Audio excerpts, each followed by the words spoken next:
A few weeks ago, I drove past the embassy of a Middle East country, and I saw literally hundreds of young people rushing into the embassy gate when it was open, and I believe they were looking for visas to go to one of the Middle East countries to go and get jobs. We have seen several pictures of young people, able-bodied men and women, trekking through the Sahara Desert, some being killed and receiving very unfair and very inhuman treatment in places like Libya.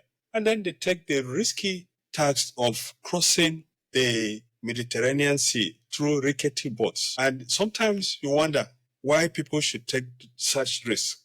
When you are overflying the Mediterranean Sea on your way to Europe, you will notice that a plane traveling at 900 kilometers per hour takes almost, sometimes more than 1 hour to cross the Mediterranean Sea.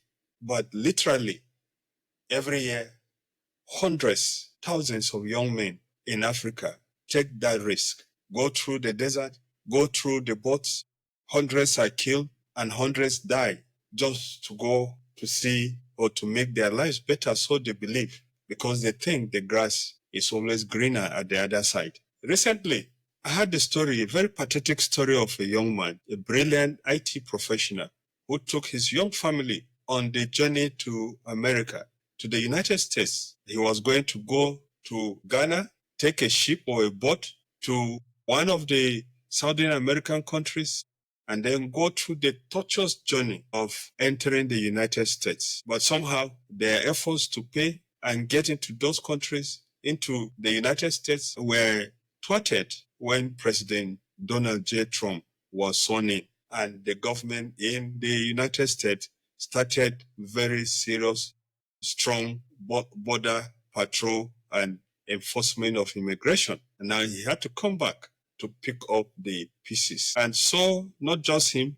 even several Nigerians who have gone out of the country are now self-deporting. Why is this so? And why is it that people need to know that the grass is not always greener at the other side? This is the other side. My name is Rimamnde Shawulu.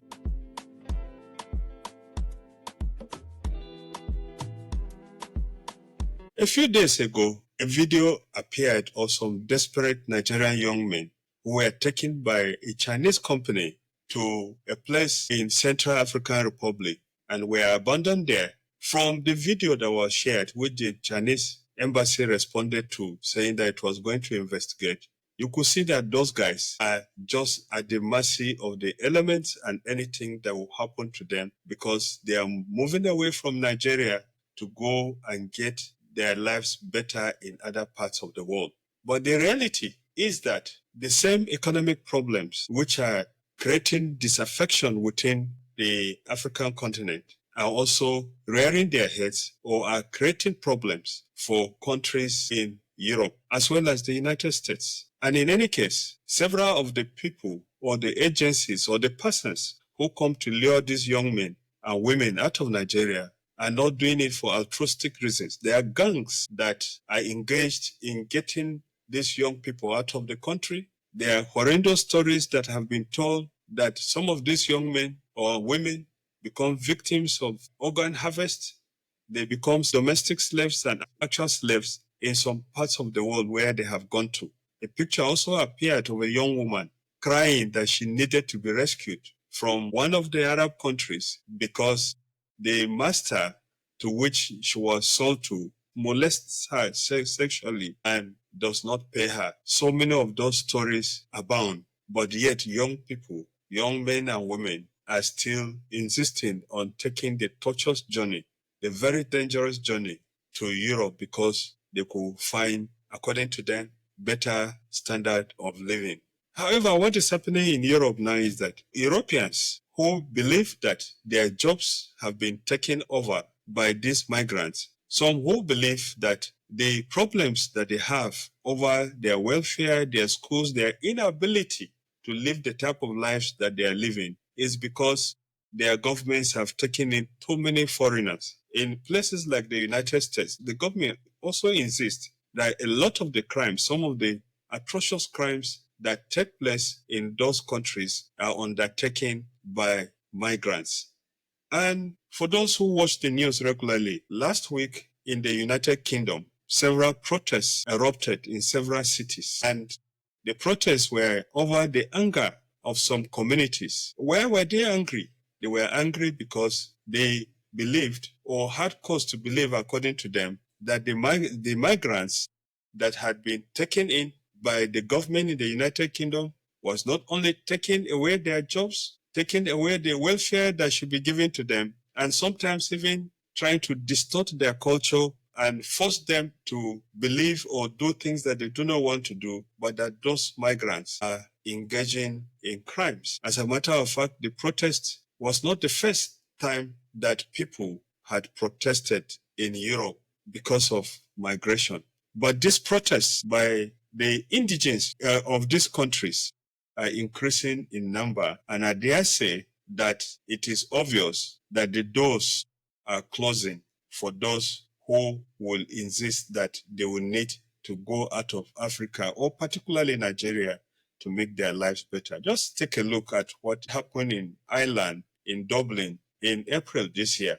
Over 10,000 people marched from the Garden of Remembrance to the Custom House, evoking the spirit of the 1916 Easter Rising, carrying national flags and slogans, and said, Ireland is full.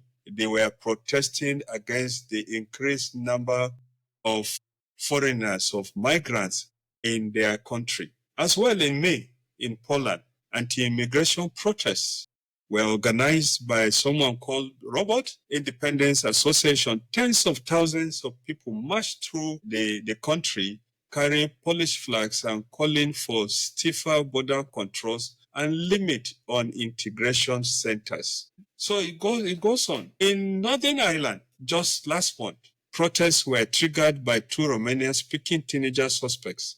The protests evolved into riots that extended to Belfast and other towns. As a matter of fact, in 2 weeks, 56 arrests were made and 107 police officers were injured. Multiple vehicles, homes, and businesses were damaged. Police were forced to use batons, and it is obvious that this is not going to end. And in July this year, across Poland as well, we had protests that were coordinated by what they call the far-right Confederation Party. In over 80 cities, they demanded the closure of borders, stronger deportations measures, and military-level enforcement at crossing points. As a matter of fact, the rule in the borders of Poland today is that the border police are permitted to use live bullets on persons who try to cross into the country illegally. And in Spain, July this year, just last week, violence was triggered by assault by North African protests. The protests escalated into anti-migration violence.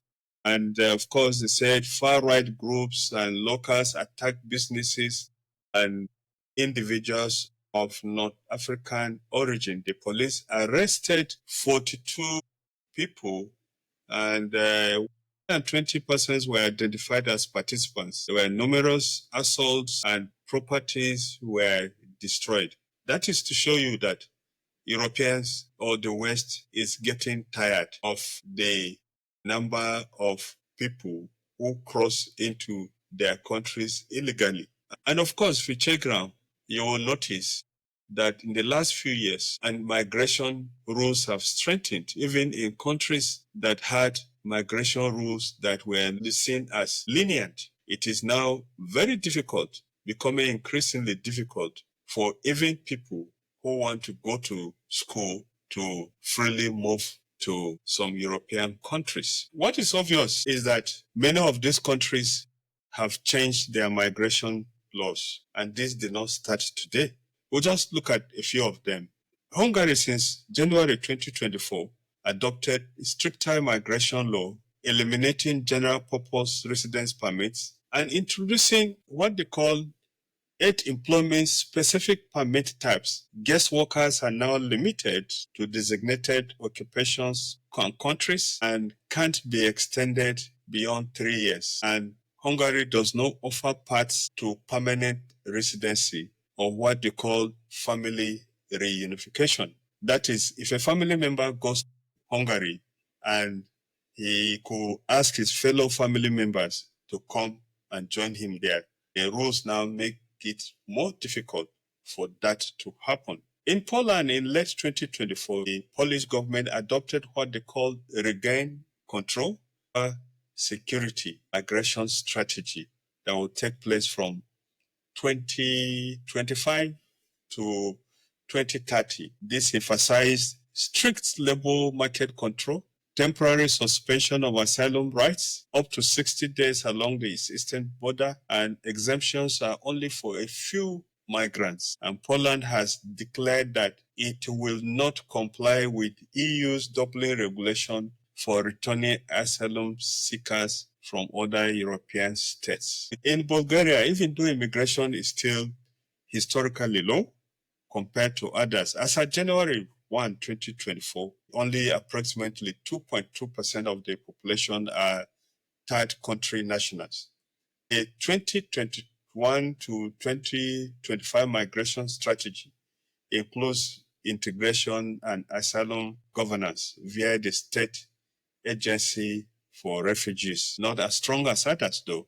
As of 2023 in Slovenia, third country nationals made up 8% of the population. EU nationals made up 1% of the population. Language requirements were imposed for permanent residency and family reunification permit extensions. Germany, which received a lot of people from several countries, has been undergoing a severe pressure to the extent that the ruling parties have lost so much control to the AfD, a party that seeks stricter boundary control and seeks for the deportation of illegal migrants in Germany. But you will notice that in Germany, there have been protests by several groups from the Middle East against Israel and America for the Palestinians and the crisis in the Middle East. And several times in the last few years, there have been several violent attacks, including ramming of cars into what they call Christmas markets and public gatherings. Increasingly,